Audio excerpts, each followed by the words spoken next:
Sa mga dalaga out there,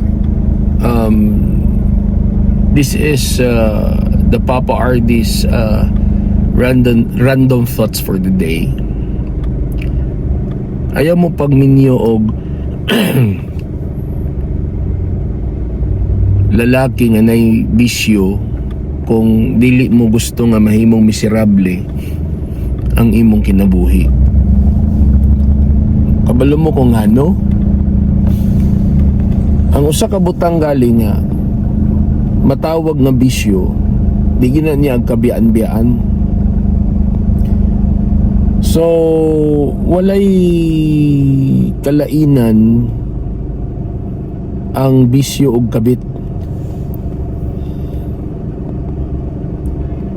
Kapag ka ang imong partner na ay bisyo, na kay kahati sa panahon, na kay kahati sa kwarta, o na kay kahati sa gugma. Kay kanang bisyo tagaan mo ginani ang panahon. Unya kanang bisyo kung wala na niya gigugma,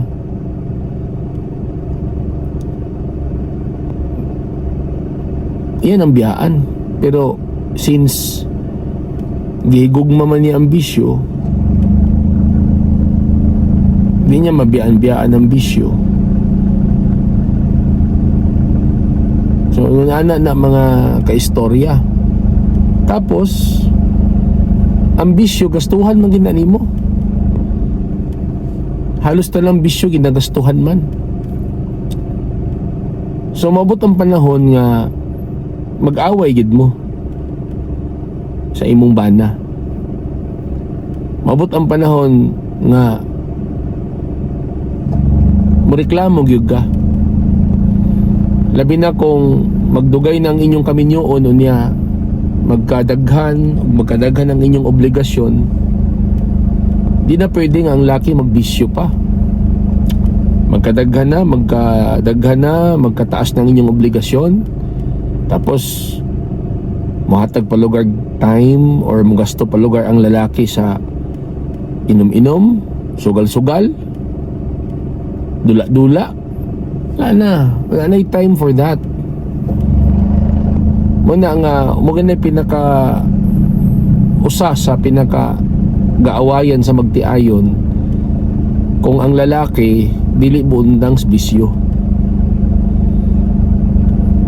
Kanang bisyo, mukaong ka nag-oras, mukaong ka nagpanahon. Ngano day kung ang panahon nga imong gihatag sa bisyo ihatag nimo sa imong pamilya. Ngano day ang kwarta nga imong gigasto sa bisyo igasto nimo para sa imong pamilya. Di ba? So, sa mga dalaga, mintas wala pa mo napasubo, ayaw na. Bisan pag gwapo pa na. Ang kagwapo mawala na basta niladog batasan, or ang kagwapong mawala na kung madaot sa bisyo. Bisan pag adunahan na, bisan pag dato na, bisan pag kwartahan na,